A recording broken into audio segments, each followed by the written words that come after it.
The story began with the protagonist, Ryo, who was playing a game while thinking that his peaceful, easygoing otaku life was practically blowing up in his face. He went to his friend Yuta, intending to complain about how he had used up all his in-game stones but still hadn't gotten any good rolls. However, to his shock, he discovered that Yuta was with a girl. Ryo was stunned and felt something was off, not just with his own life, but even with the town he lived in, which suddenly seemed different. He thought it was strange that no one had mentioned anything about this. As he walked away from the scene, Ryo turned to Yuta and asked since when he had a girlfriend. Yuta closed the door apologetically and told him that it had been since the previous month. Ryo was deeply shocked, realizing that he had been so absorbed in his own little world that he hadn't even noticed Yuta was in a relationship. It had always been like this, while all he wanted was to enjoy life together with everyone. They were moving on, graduating from their otaku lifestyles and leaving him behind. He felt genuinely disappointed, saying he hadn't even gotten any lucky rolls in the game that day. On top of that, seeing his best friend with a girlfriend made everything feel worse. It had truly been a miserable day for him. Just then, a girl approached and took his phone, questioning whether he was really wasting his time on such things. She asked if he knew that he wasn't popular because of his obsession with what she called lame otaku stuff. Ryo then realized it was Asahi. She bluntly asked if he planned to spend his youth being a creepy otaku like the others and said that it was about time he faced reality. Though Ryo told her to shut up, she continued, claiming it was exactly the opposite, that he was escaping to the 2D world because he wasn't popular in real life. But for Ryo, that was just how his luck worked, and he thought his hobbies were actually quite simple. Asahi then mockingly asked what was so good about that in-game girl character and sarcastically added that the only good thing about her was her body. Some people believed that Asahi was a first-year student and Ryo's childhood friend, who lived next to his store and had always pestered him since they were young.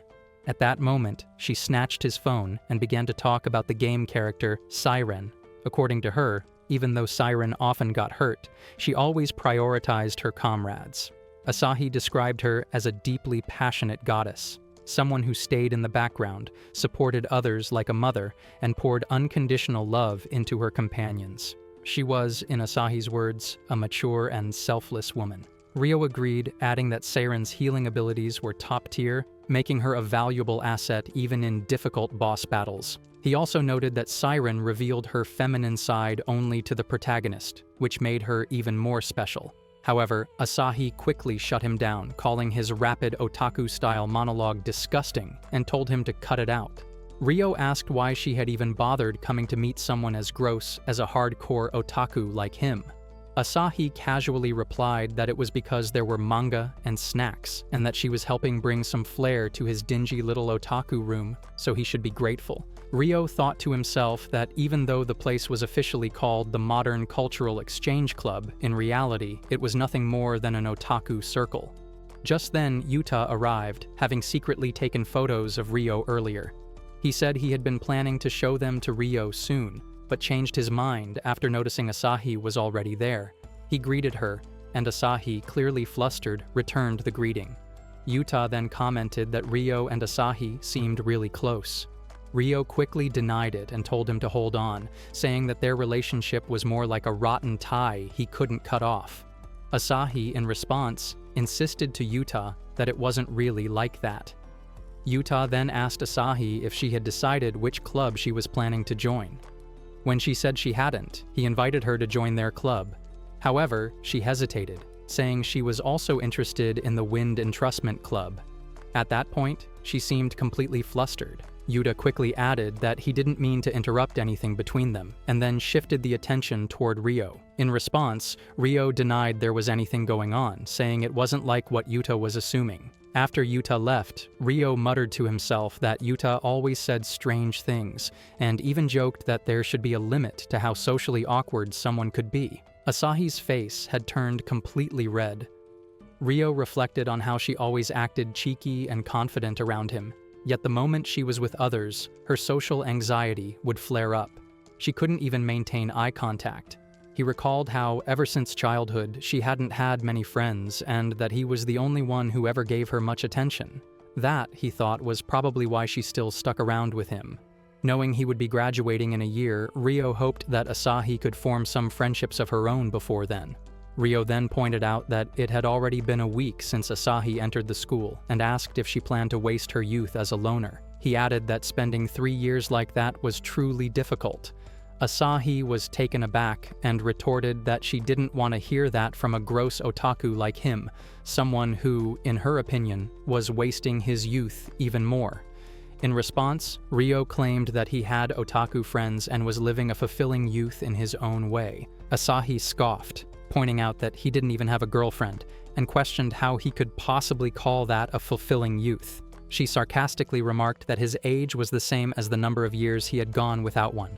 If he didn't hurry up, she warned, everyone around him would start moving on, returning to reality while he remained stuck. She admitted that being a loner was genuinely tough. Rio began to feel slightly awkward and asked her to just leave him alone. But Asahi only continued to tease him, bringing up the fact that Yuta now had a girlfriend. She asked how Rio felt about that and whether he was crying inside. Rio grew irritated and thought bitterly that the one Yuta ended up with probably got that chance because of Asahi's meddling. He snapped at her to mind her own business, saying that as long as he had his favorite Oshi and his friends, he didn't need a girlfriend. Asahi responded by saying that he was just trying to act tough again. But after a pause, she admitted that she couldn't help it, and then playfully asked whether she should become his girlfriend, but only if he could win. Rio was taken aback by what she said. When he asked her what she meant, she explained that it was the pocky game. Didn't he understand what kind of situation that was? She added that if neither of them broke the stick first, it could turn into a loss. Confused and a bit nervous, Rio asked why she was doing something like that. Asahi replied casually that she simply pitied him. After all, he was a loner who would probably never get a real girl to pay attention to him. Offended, Rio asked if that meant she was going to give him a chance out of pity. She responded bluntly that she had never once thought of herself as a woman in his eyes, which clearly surprised her once the words left her mouth. Rio turned away, insisting that he wasn't interested in anyone except Seiren. After that, the two of them sat in silence. Rio thought to himself that Asahi often said ridiculous things, and maybe it was best not to take her seriously. Then, Asahi placed the pocky stick in her mouth and commented that since Rio didn't even see her as a girl, it should be easy for him to do something like this. She added that she had more experience than he did, so she wouldn't get flustered or feel self-conscious around him. When Rio tried to back away, Asahi questioned why he was running. She continued teasing him, calling him a gross kotaku, a dumb virgin, and someone who wasn't even popular, implying it was impossible for him to handle the situation. Her words hit him hard, and Rio found them deeply irritating. She then smirked and remarked that, judging by how flustered he was getting, he seemed to be the one acting like a child between them. That's when Rio had enough. He thought he couldn't let Asahi keep getting ahead of herself like this. He had to make her understand her place a little. As she leaned closer and asked whether he was embarrassed, he braced himself. Rio firmly denied her teasing by slamming his hand on the table and, without saying anything more, placed the other end of the pocky stick in his mouth. The game had officially begun. As they leaned closer, he realized just how close they actually were, far closer than he had expected. He couldn't understand how Asahi remained so calm and began to wonder if she really had prior experience with things like this.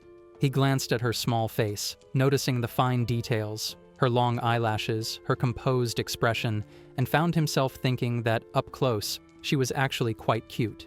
Sensing his hesitation, Asahi asked him playfully if he was feeling nervous. Flustered, he insisted that he wasn't, though his voice betrayed him.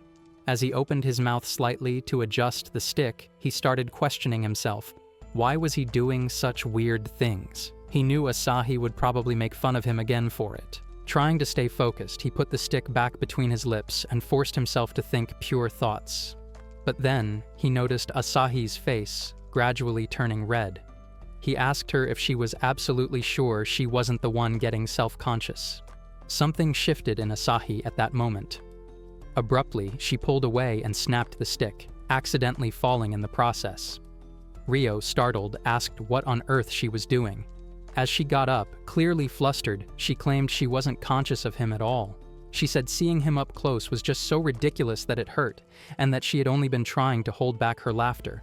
Then, with a sharp tone, she asked if he had actually started thinking that maybe he liked her. To her surprise, Rio admitted that he had. That only irritated her more. She asked what he was getting so relaxed for, saying it really pissed her off. Rio replied that she should just listen to him, that the way she had been posing was completely awkward, and she didn't need to act so arrogant on top of that. Asahi insisted that she hadn't lost, even as Rio pointed out that her face was bright red, and she had snapped the pocky stick in a panic before falling off the chair. Given everything that had happened, it was obvious to everyone who had actually won. Still flustered and emotional, Asahi continued to protest that she hadn't truly lost yet. In response, Rio gently tapped her head with the empty pocky box and told her not to take it too seriously. His dad had always said he could be a bit mean. He added that he knew she didn't actually have feelings for him. He went on to say that a boyfriend and girlfriend needed to genuinely like each other, and that playing silly games like this with someone he didn't really care about was something entirely different. After saying that, Rio left the room. Even after he was gone, Asahi remained red-faced, her thoughts spiraling. She wondered if, just for once, he could stop focusing on 2D girls and maybe look at her instead. Meanwhile, Rio walked away thinking that it was ridiculous for someone like him to be flustered by a girl like her. But another worry lingered in his mind. He feared becoming her personal plaything. Just then, Asahi followed him and teasingly pointed out that his hair was messy, joking that he had bedhead. Rio sighed to himself, thinking that until she managed to make a few real friends, he'd probably have to keep playing along with her antics a little longer. To his surprise, she asked if she could take a picture of him. Though he didn't say much, inside, he actually felt oddly happy about it. Rio was looking at April's career path survey, where he had listed 2 choices, but had firmly decided on only one, Miyuba University.